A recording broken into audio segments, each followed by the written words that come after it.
Good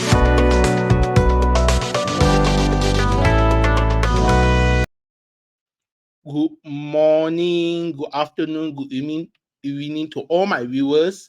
So today we are very fortunate for this episode because we have managed to invite someone very special. And if you are teachers, if you are English teachers, you might know this group of people, this team, this theater company. Yeah. Before I invite him, I will show you who are there. Okay, they are the KL Shakespeare players, right? For me, I adore what they do in schools, and I hope that more teachers will know, right? Will know about this KL Shakespeare players. So today we are very fortunate that we got the chance to invite the co-founder itself, co-founder of KL Shakespeare, Mr. Lim Soon Heng, chief producer of KL Shakespeare player, as well as director, chief, yeah, for KL Shakespeare. So without further ado, I will let him introduce himself, and then he will talk more about himself so that we will know his background. Yeah. So hello, Mr. Lim. Welcome to Content Podcast. So before I go on to the next question, can you introduce yourself and then your team? What is KL Shakespeare players? Thank you, Sean. My name is Soon Heng. My own background is that I was an English teacher in the United States, and then came back to Malaysia to be the head of a twinning programs English department, American twinning program. But shortly after that, I left and then became a freelance writer. Became an editor, worked for a telecommunications company, then worked for another telecommunications company, worked for a radio station, and now just full-time doing theater. Sean, as far as theater is concerned, my memories go back as far as when I was a child. Remember in kindergarten, I was a conductor for a band, of other kindergarten students. And then from there, every year I will be involved in school productions. And when Boy Scouts, during my time, Boy Scouts would have campfires. And during the campfires, we all do little sketches. So performing has always been a part of me, part of my being. One thing too is I remember having to, because I went to an all-boys school, have to play a girl with a scarf and all that. So yeah, all this... but my first professional production was in the United States, and from then on, been performing. And KL Shakespeare players in 2023 completed 164 shows. So you can tell we are a pretty very busy theater company. Okay, as for who we are, we are actually a two-person company, myself and Ken Lee. But we involve a lot of other people. Last year, we involved a total of about 20 plus actors. And then by the time you add technical people involved in creating the sets and the lighting, I think we reach about 60 people that came through KL Shakespeare Place. So as a company, we have really kind of grown. We kind of started very accidentally. In 2009, an Australian by the name of Jeff Kevin came over to Malaysia. He was running a 2-week course on Shakespeare. And Joe Hashim of KL Pack came up to us and said, hey, I know you guys do Shakespeare. Would you be interested? So we all got involved, and at the end of the 2 weeks we did a small presentation of scenes from different Shakespeare plays, and then he came back again in 2010, and Midsummer Night's Dream was the production. Then in 2011 he was supposed to come back and he wanted to do As You Like It, but then the Australian High Commission said Shakespeare is not Australian, so we will not continue to fund this project. So at that point in time, Jeff said he cannot come without funding, and was thrown to us here in KL to say, okay, what do we do? And that's when the beginnings of KL Shakespeare started. We At that point we didn't call ourselves KL Shakespeare. We just called our place Shakespeare Demystified. So we didn't really have a name. And our first production was Julius Caesar, and we performed that in KL PAX Indicini. So those of you who have been to Indicini, you know how big that place is or how small that place is. And over 5 shows, we had a total, perhaps about 200 people see our show. And then, like I said, 2023, 164 performances. So we have grown. In terms of our mission, we are a theater in education, but partly because the way it all started was with Jeff Kevin. He was very focused on education, and myself, as classroom teacher, felt that this was very important. When I was in the States, I also taught Shakespeare in the classroom and would use the opportunity to perform some scenes, perform some monologues for the students. So and I could see that it made a lot of difference to help them grasp what's going on. And I even attended a summer workshop, which is like a 6-week workshop on teaching Shakespeare in the classroom. And the whole idea, the whole premise of that is that to get students to perform so that they can better understand. And I must admit that having performed, I certainly have learned more about the plays themselves. I learned about how to say those lines in a stronger way and a better way, and understand the plot, the themes, and the language. So what else? Yeah, we are theater and education, and so we have this past year we traveled to 7 states. Although some other states we did not perform in, we will be going to these states in 2023. This is under the HIP program, highly immersive program in English, sponsored by Yayasan Sambabi. They funded us for last year and has continued to fund us for 2024. We are right now waiting for permission from MOE to allow us to travel and do our shows for 2024. As you are aware that MOE can only give permission on a yearly basis. So teach for we are a theater and education, and in 2018 we went and participated in an Asian Shakespeare Association conference where we presented papers, told about what we do, and also we got to perform Macbeth and storytelling Macbeth. And on account of that, we got selected. We got selected by the Asian Intercultural Shakespeare Archive to have our storytelling Shakespeare documented and archived.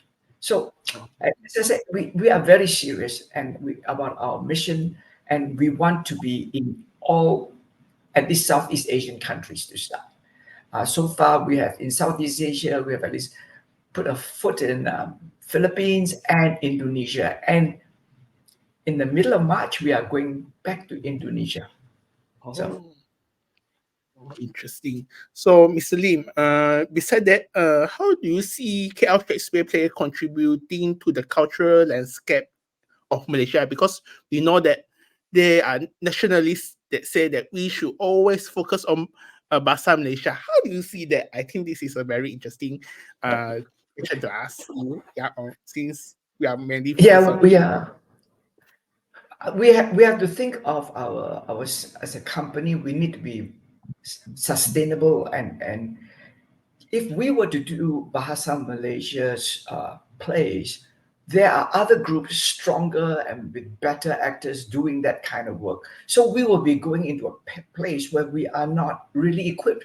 So why don't we just let those people who can do it well do it, and where we are good in like speaking the English language, working on plays by Shakespeare, we must well focus on that. But at the same time, we have also done a couple of productions where we traveled to Italy, taking actors who spoke Malay actors who spoke Mandarin, Cantonese, English in a real kind of very Malaysian context. We brought in actors, Malay actors, Chinese actors, Indian, and we traveled to Milan and did a play based on Shakespeare, not exactly Shakespeare, but based on Shakespeare's King Lear. And then most recently here in Kuala Lumpur, we collaborated with Hiroshi Koike Bridge Project, and we did the Odyssey. Again, here there were people who spoke in Tamil, maybe a little bit, kinetic music, Indian kinetic music, actors who spoke in Malay, again, Cantonese, Mandarin, English.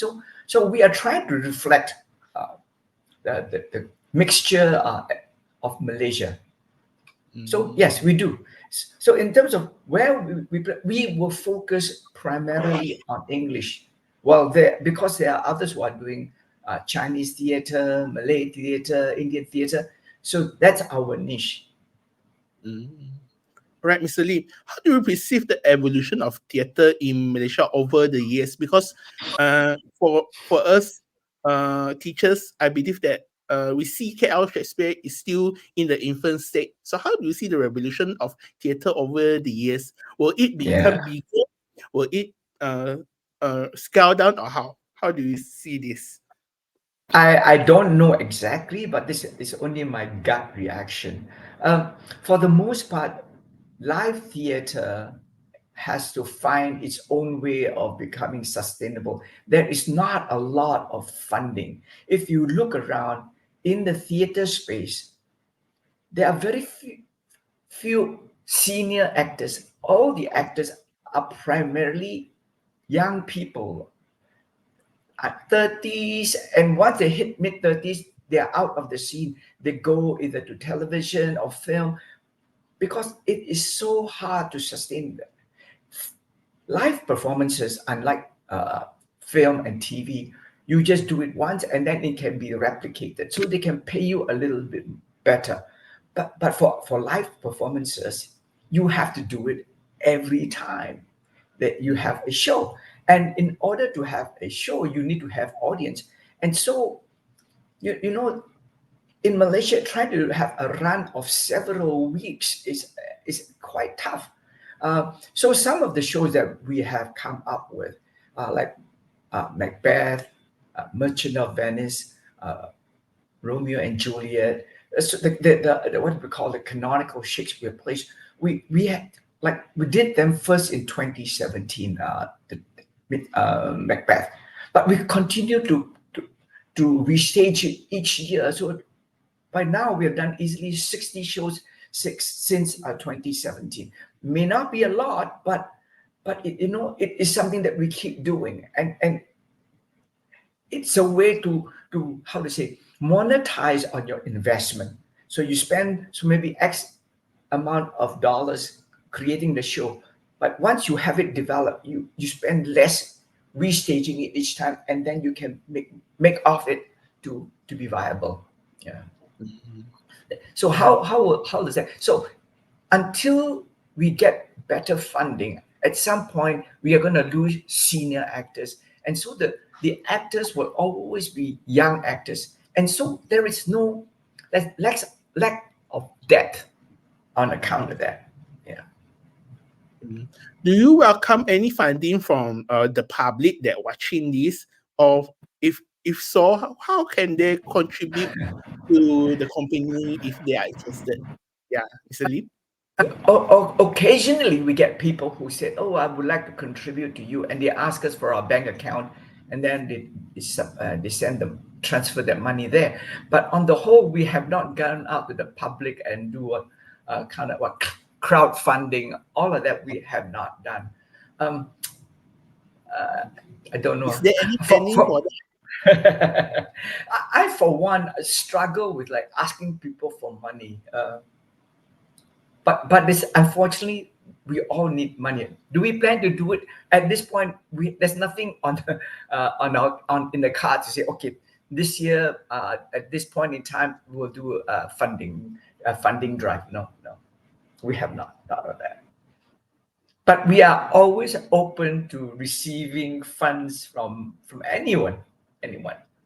Yeah, because people don't realize it is expensive to create a production. But our model, we try to keep everything as lean as possible. And if you people who have seen our shows, in the very first year, we use bed sheets for Julius Caesar, and for the sword fighting, we created a sound by getting metal rulers backstage going clink clink clink clink, like as if we were two swords are clashing against each other. So that's how it is. All right. So, Mr. Lim, in what ways that does KL Shakespeare players differentiate itself from other theatre companies around the world, especially in English literature? Because I believe there will be some differences. If you don't mind, share to our audience, and how can Hmm. we help if in those different differentiation itself? Yeah, Mr. Lim. But yeah, of course we started doing Shakespeare, but we have done a French play, and Chen, the artistic director, uh, 2 years ago, as part of the uh, solo performances, one man show. He directed a French production mixed with English, and then he directed Zu Zamir in a devised play based on uh, Pak Samad Said's Oh, Hujan Pagi.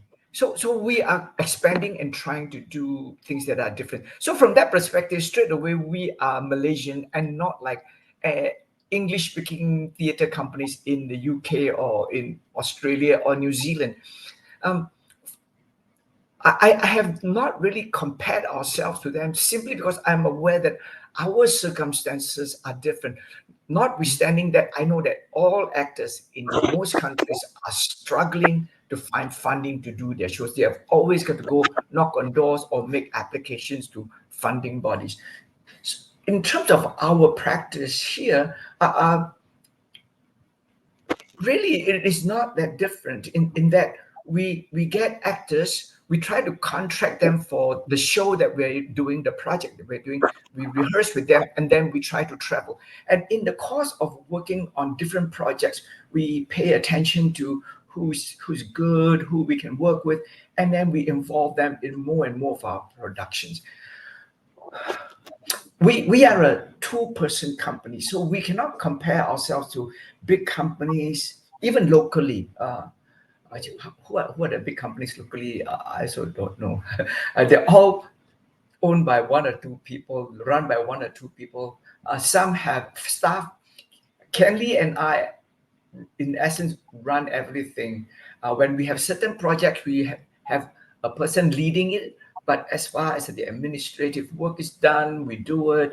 As far as writing proposals, we do it. As far as negotiating and getting spaces for performances, we do it. So we literally are one leg kick. I think bigger companies don't have that kind of issue.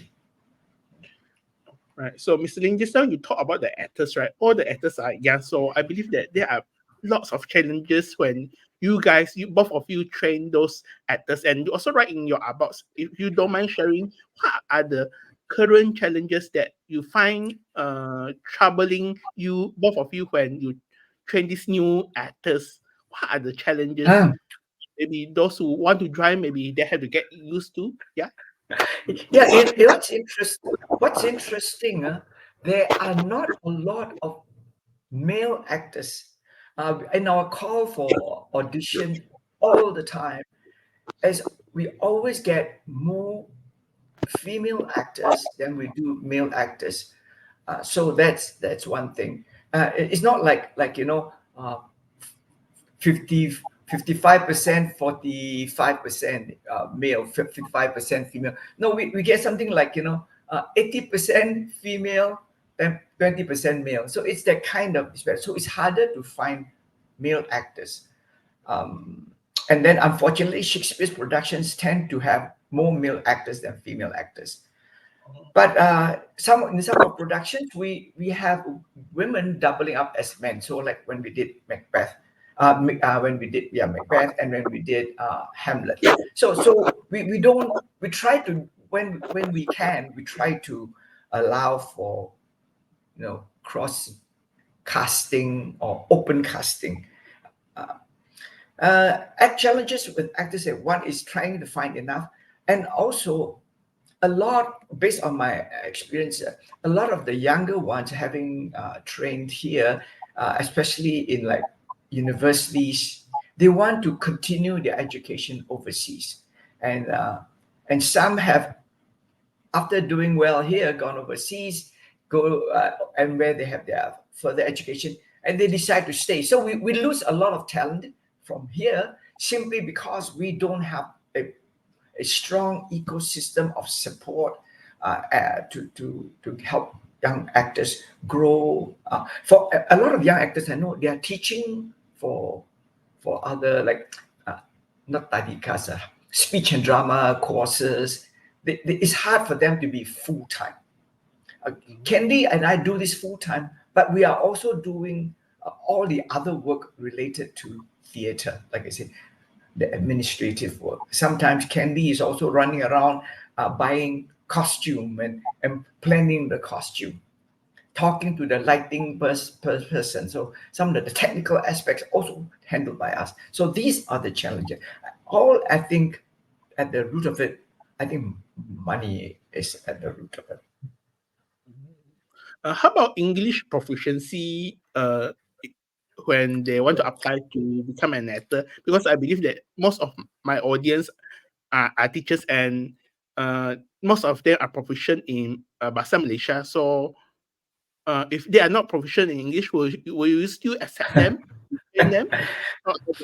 It depends, of course. If we are doing a production where there is a mixture of languages, then there is not an issue. But if we are doing an English language production, a level of competency is necessary. Otherwise, if people cannot hear what you're saying, that is a problem. Yeah, how well you enunciate, how well you speak, that is important. And with Shakespeare, also you have to speak in a certain rhythm following the iambic pentameter, all of this. So, but this is what we are doing. We were actually invited a few weeks ago to a Ministry of Education meeting, and was informed at that point that the ministry was looking for help from NGOs and theater companies to provide free, what they call it is CSR, community service, provide programs that will help the schools help their students improve their English. So we went there to listen, but already with the help of some foundations, we are already every year providing online storytelling, which are live and interactive.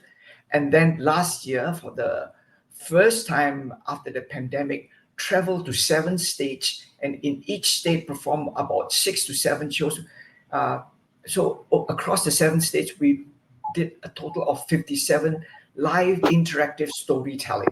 So we traveled to like Pahang, Perlis, Penang, Perak, Negeri Sembilan, and Sarawak.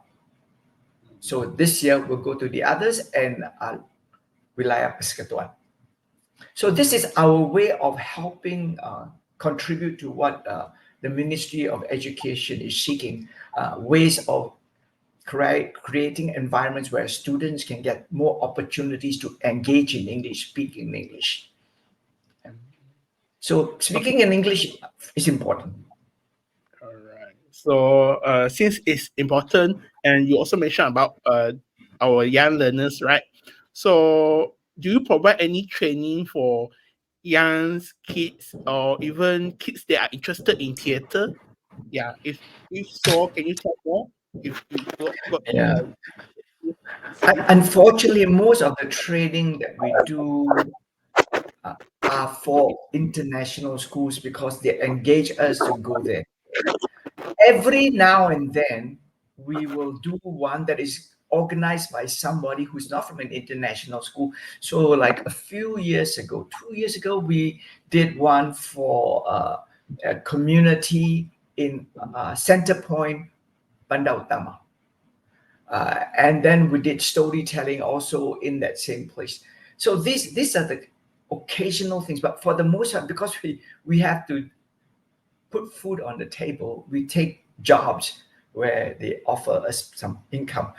And the other reason we don't run these classes ourselves because we don't have the time to organize them. So we organize, we go when somebody organizes it for us, and we just go in there to do the workshop. Yeah, to do the training. Requirements if public school want to find you for this kind of courses for their students?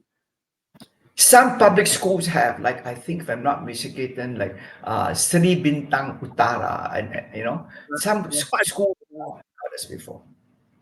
So all they need to do, all they do is just contact us, and then they can tell us what they want, right? Whether it is about acting, or it's about confidence, or it's about speaking, about their voices. Then we should say, okay, we'll talk to them and say, okay, this is how it is, and then we'll come up with some kind of, and then they will give us some kind of a nominal sum. We do for schools, public schools.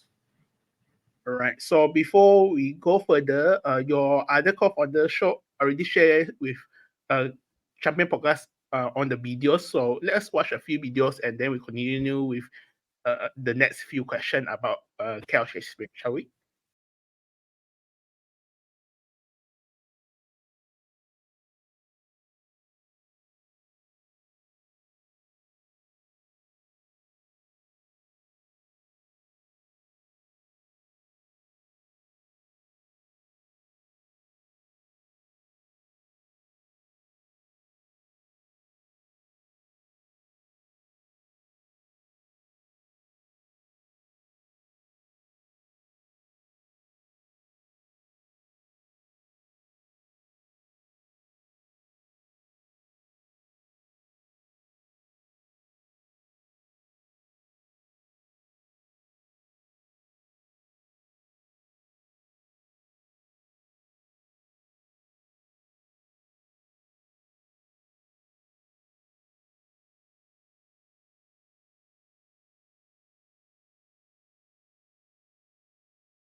Macbeth, one of Shakespeare's greatest tragedies. The play is cursed. Accidents have been reported in many productions where people got hurt. Some even died. So we, the KL Shakespeare players, are risking our lives to bring you this production. All hail Macbeth, hail to thee, Thane of Blood. All hail Macbeth, hail to thee, Thane of Cawdor. All hail Macbeth, thou shalt be king hereafter.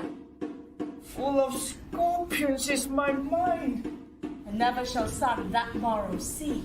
Look like the innocent flower, but be the serpent under it. Back then in Scotland, the succession of a throne was not wholly based on lineage, but on the concept of might is right. Ascension to a throne was sometimes done through violence and bloodshed. A new battle ensues between Macbeth's conscience and his ambition. This battle will prove to be more bloody and violent than the war before it.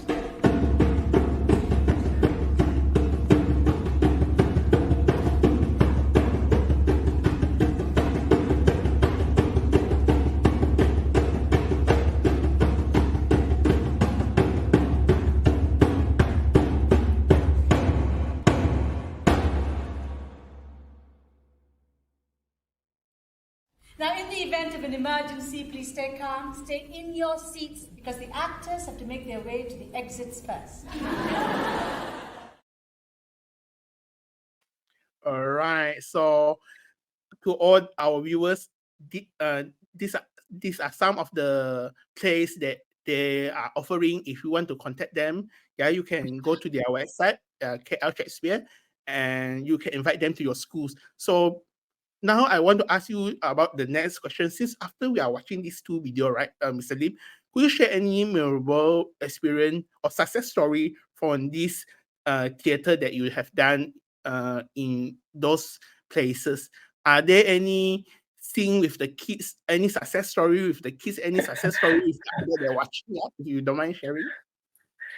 I mean, the greatest joy is that after performing a Shakespeare play, the students will ask all kinds of interesting questions, and then you learn that things that you just say in passing, they heard and it registered and it made sense to them. So we have had like young university students come up to say to us, you know what, I never thought Shakespeare can be so interesting, because every time I read it, it becomes so difficult and boring. But seeing it perform, it's just so engaging. So I think so that is a real heart warmer for us, because it goes to show that if the play is done right and done well, it really makes a difference. People can understand. A lot of people say that Shakespeare's language is very difficult. To some extent, it is difficult because it is early modern English, not old English. On top of that, Shakespeare's time, people read the Bible. And so when he made an allusion, people would just pick it up. And also the people who are a little bit more learned will also know a bit about the Greek mythologies, the Roman gods. So all this will inform the lines that they hear. So today we know our English is just our vocabulary is much smaller. We don't read the Greek mythology. We don't know about the Roman gods, which are also followers of they are gods, but of the Greek gods, but a different name. And that makes it, and of course the Bible. So because of this, makes watching or listening to a Shakespeare play difficult. But I think if they can see it performed, because sometimes the words are made clear by the actions of the actors. The body can also tell the story. So yeah, so that's a story. And I remember also when we performed at a public primary school, one young boy came up with 1 ringgit. He says, I want to contribute to your theater company because I really enjoyed your show. So that's a wonderful kind of feeling to have that expressed to us. All right, Mr. Lim. Just now in the earlier video, right, I also believe that even for the online Shakespeare, KL Shakespeare heavily incorporate technology to enhance the theater experience. If you can you share more about this incorporation of technology? Because after this, I believe even after this, more VR, more this kind of technology stuff, Apple Vision Pro will coming in. How do KL Shakespeare plan to incorporate or even counter this kind of new upcoming technologies that might take away the theater experience from the audience? So, Mr. Lee, yeah. The early technologies that we adopted were like all theater companies. We use the lights in the theater, we use the sound equipment in the theater. We never use projection or anything like that. But the pandemic changed a lot of things for us. During the pandemic, just before the pandemic, we were performing A Midsummer Night's Dream, and as a result of that, we hired some people and put them on contract for the year while we're doing the shows. But then suddenly, with the pandemic, no shows, but we still have to pay them because we have contracted. And it was at that point we decided, let's try to do things online. Because at that point too, on YouTube, National Theatre from the UK was showing things like what Phantom of the Opera, and other musicals. One was them, I think, was Jesus Christ Superstar. What's that? So they showed all this, but we realized that we don't have the kind of budget to have, camera people filming, 3 or 4 cameras, sound technicians coming in. But at the same time, we were at home and all our actors were in their own homes. So there's no way to gather and do that kind of production. But we were seeing that everybody was going online on Zoom. So the question then is, how do we do it on Zoom? So we started trying, experimenting, and we contacted some small tadikas, not exactly tadikas, speech and drama organizations. One was in Malacca and one was in Johor Bahru. We contacted them because, and then one in Kuching. We contacted them because just before the pandemic, we were talking about traveling down there to do storytelling for younger people, their specific target audience. So now that with the pandemic, we couldn't. They also wanted to engage their clienteles during this pandemic. So they themselves have students, but the students cannot come to their center. So they said, okay, we all said, let's try. So that's when we started using Zoom and then do storytelling first by holding up objects and say, okay. And then later coming up with PowerPoint presentations to tell the story, to accompany the telling of the story. And that became more and more sophisticated. So on account of that, we provided all our actors with a green screen, tripod, ring light, lavalier mics and headsets, all this, so that we could perform. And as we experimented, we became more and more sophisticated to the point that we were able to do put the actors from different parts of KL onto the same screen, and that screen was done through OBS. I cannot remember what it stands for. I think it's like Open Broadcasting System or something like that. And that's where Ken Lee came in with his training in film and his love for technology. He created all this, and we all acted. It was not easy. It was not easy because every one of us will have to be our own lighting director, have to be our own sound technician, have to and to be our own stage manager. So every rehearsal, we have to set up our webcam, and then we learn how to use our phones because it provides a better visual, clearer visuals, and then connecting our phone to our laptop or computer, and then stand in front and act, and then have to pretend, okay, so and so is in here on the big screen, that the virtual stage. So we have to learn where to look so that we create the sense of we are really looking in the right direction. So all these sight lines are correct. So, and to do that, we sometimes in our room will post stickers to say, okay, this is for this scene, look at this direction. This scene, okay, I have to stand this way and look that direction. Okay, and I put another marker. So all these different things. And then on the floor, we have to mark the floor where to stand for which scene. And and each rehearsal in the beginning, we were spending as long as like 2 hours plus, sometimes just doing the technical things. And it was sometimes very frustrating that people would get angry, like because you in the middle of rehearsal, somebody would drop out. It was tough, but we did it so well that eventually we got to present to other international organizations about what we were doing. We presented that also at a conference in Singapore, organized by LaSalle. We presented to a group also in Australia, and then because of what we did, we were able to do corporate training online when the pandemic prevented any kind of corporate training. So it was really very helpful that we pivoted online and early enough to learn about what the technology can do and what technology cannot do.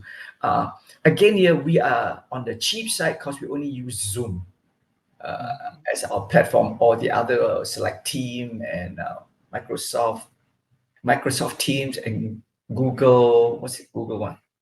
Google Meet. Google Meet. So we are using what's available or inexpensive platforms. But sound quality is always such a challenge. We even consulted with Zoom and had like 2-3 hour discussions with our technicians, and they all said, you know what, we are not cut out for that. Yeah, I even wrote to Mr. Chen. I think his name is Chen also, of Zoom, but he thank you. We'll look into it, but nothing else. So the next question about this, since you also say it's a successful story on using technology, will it be stopped after the pandemic, or will it become even bigger after this, Mr. Lim? Well, so we continue to do online storytelling, which we started in the year 2020. So for 2020, how many years now? So 5 years now, we have been doing online productions. I don't know if Candy gave you one online production called King Lear. He didn't. Oh, that one, people then can see on the screen what the actors are doing at home and what it looks like for them on the screen, the virtual stage. Yeah, I will have to send that to you. And then you have to weave it into this. So, So your question, we continue to use online and therefore use the technology, but we are also using more projection in our productions. Working with Hiroshi, we saw how he used projection in his production. So we will be doing that also. And started talking to some people. They talk about projection mapping. So we have, beyond the kind of technology, also like technology with puppets. We did a big bird puppet, which was done by an artist. We've helped find the money to do it and then come up with the storyline to do the show. So technology doesn't necessarily mean all electronic, but we deploy technology to make our shows more interesting. Yeah, I think technology is a must. If it's inexpensive and we can afford it, we will bring it in. Yeah. All right. So just now you also said that the team is expanding, the numbers of theater is growing. So since most of our main audience are teachers from Sarawak, so Mr. Lim, will there be any chances that you are open to teachers in Sarawak to joining, or even open a sub KL Shakespeare in Sarawak if there are demand, there are needs, there are some calling from Sarawak from you know what? Teachers that want last year. All right, Mr. Lim, yes, continue.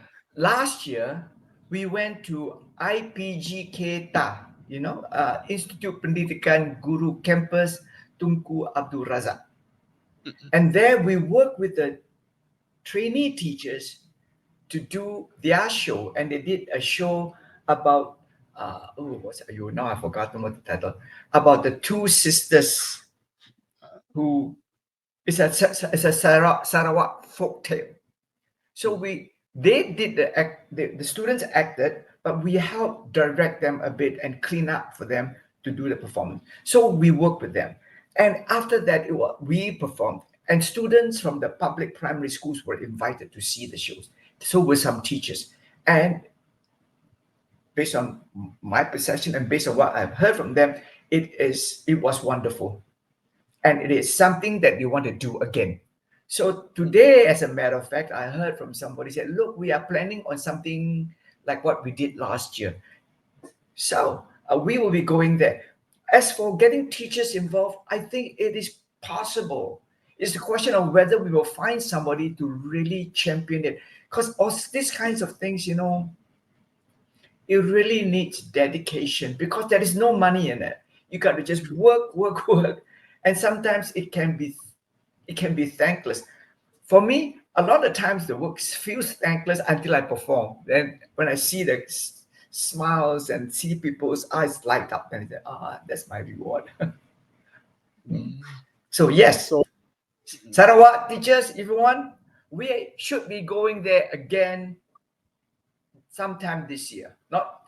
I will let you know when we are coming. So follow us on Facebook and you'll know we are coming to Sarawak. All right. Now the next question, following up from the first question, how many teachers that we need to find if we want to start a theatre team start from KL Shakespeare players before we want to start ourselves in Sarawak? But with the help of KL Shakespeare, we still use KL Shakespeare as our platform. Yeah, how many? I think you want to start with at least a dozen. Yeah. Right. So that you can have somebody doing this, somebody will help look after the props, or somebody help look after the stage managing, somebody else help with the costume. So, you know, beyond just the acting, you know. All right. And then somebody to organize their meetings and rehearsals and their whatever they need to do. I think a dozen would be quite nice. So, Mr. Lim, how do you balance artistic integrity? Because I know that some of the materials are licensed. So, how do you balance artistic integrity with commercial viability when selecting production for KL Shakespeare players? I think this is also a different question. Shakespeare, you don't have to pay royalties. So that's one of the reasons we chose to focus on this. So from that perspective, the cost of a production is lowered by at least without having to pay for royalties. And on top of that, with a Shakespeare play, we don't perform the full play. Actually, nobody performs the full play. People always cut out some scenes because we have limited time, you know. So we do it in such a way that we take a play, we bring it down to about 110 minutes. So always under 2 hours. Yeah, always under 2 hours. And our play is made up of the key scenes. So all the important speeches, the canonical speeches are there. And then we glue them all together with narration in contemporary English. So sometimes like we say, okay, here is a Thane in Scotland. So a Thane is like the ketua daerah in Malaysia. So we provide that in narration to give our audience something that they can relate to.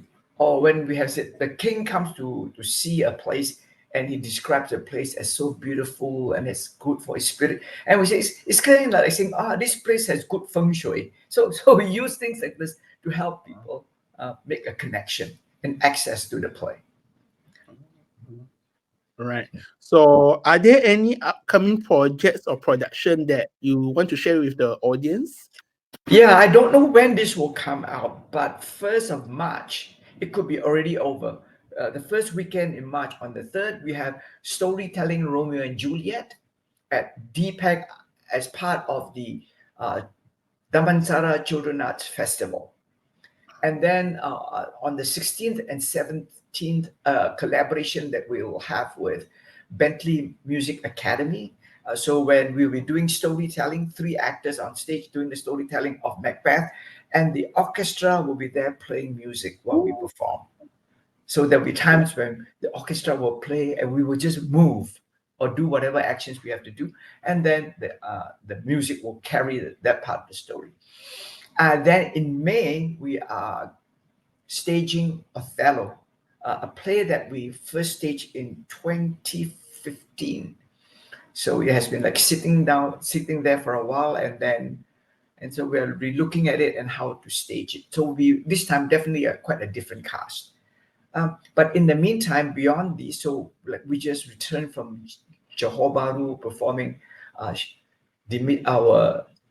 demystified abridged Macbeth. We are going to Indonesia in March also to do Midsummer Night's Dream. What else? We are going back to JB to do Macbeth. So we have, and then every month, the first Sunday, we have storytelling for young children. So anybody about 5 years old and above should be able to understand the stories because they are interactive. There are slides with animation and illustrations and storytellers, and it's all interactive. So that one happens every first Sunday of the month at 2 o'clock and 3:30 at PJ Pack Incubator, and it starts March 3rd. So March 3rd, and then subsequent first Sundays of the different months. So these are the upcoming projects. Yeah. In fact, Kenley is not here today because he's caught up in another project, but not a KL Shakespeare project, but he's caught up in a project for Chinese New Year over in the Daman. Yeah, Daman. Look, I don't know what mall. Daman Mall, is it? I found the Bendy one very interesting because music. We did something similar last year, but with Romeo and Juliet, and it went really well. The struggle that we always have, though, is how to market so that people know. Because, for instance, even with our very grand show with Hiroshi Koike, it was in the end of October last year, end of September. We full houses, good, but a lot of people say, "Oh, I wanted to see it, but it was, it's already over, and I only heard about it only when after it started." So how to market so that people know?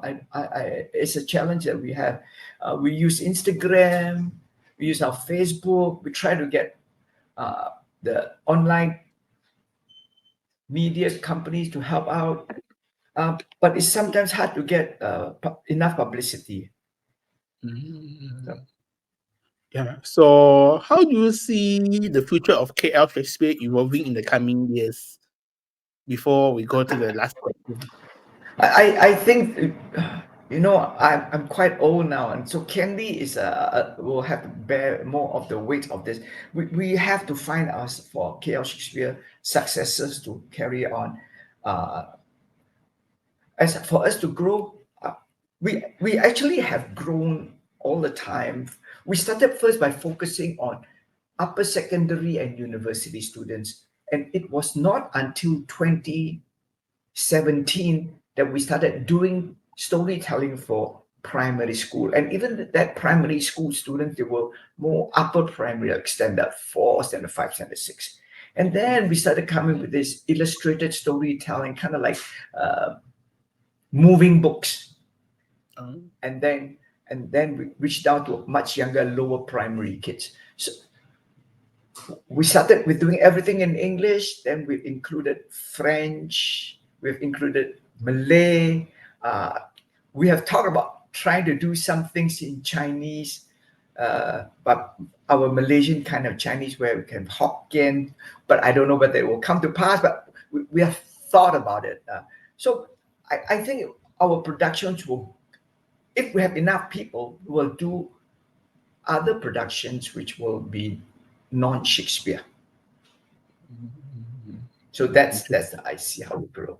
And beyond that, we also been doing corporate training using theater. That is a thing that we started back in 2020. Corporate training. And then what else can we be doing? Corporate training. We are thinking of also coming up with a kind of forum theater for young people. Forum theater basically is issue driven. In fact, this was done Five Arts did it, and we were part of it. We were part of it not as KL Shakespeare, but just as myself and Candy. We got some of the training. So, for instance, you do an issue about bullying, and you perform it for the students, and then they discuss it, and then they say, okay, now that you've seen this scene where bullying has occurred, what do you think can be done to make it better? So students then, after discussing it, they can come on stage and then try out their solutions with the actors. So Very interesting. So, Emily, what message would you like to convey to our audience, especially those interested in theatre and Shakespeare? I repeat the question again, finally. What message would you like to convey to our audience, especially to those interested in theatre and Shakespeare? I think everybody, especially educators, should be interested in theatre, because in theatre we provide an environment where we get young people to work as a team, and it is a fun activity. And in the context of English learning, because we are doing theatre in English, we create an immersive English language environment, allowing the students to try to speak. And once they start to hear their voices, they will learn over time to become confident in their voices. So theatre is important, and Shakespeare is not as difficult as you think it is. And like I said, we have performed for high school kids, and they all are laughing, and they are shouting, and they are crying. So it is not so hard. Don't be intimidated. And often people think of Shakespeare as this, wow, God, and then straight away, they say, I don't understand it. Enjoy it. Enjoy it. So thank you, Mr. Lim Soon Heng, for coming to our Champion Podcast. So to our viewers, I will invite Mr. Lim back, because before we go, Mr. Lim is actually an author for a book called A Handmaid's Tale. So stay tuned for that episode. I will invite him to share about his experience writing that book. Because for me, as a podcaster, I also found that that book is sort of interesting, and I believe that all of your viewers, if you try to Google A Handmaid's Tale, if not mistaken, A Handmaid's Tale, you will know the story behind the book. So yeah, thank you, Mr. Lim, for coming. Thank you to our podcast. Yeah, so to all the teachers out there who listen to this podcast, please do contact KL Shakespeare. Let us make Malaysia more active in English theatre, or even theatre as a whole, so that this scene will grow. So that's all for me and Mr. Lim. Adios. Bye-bye. Thank you very much.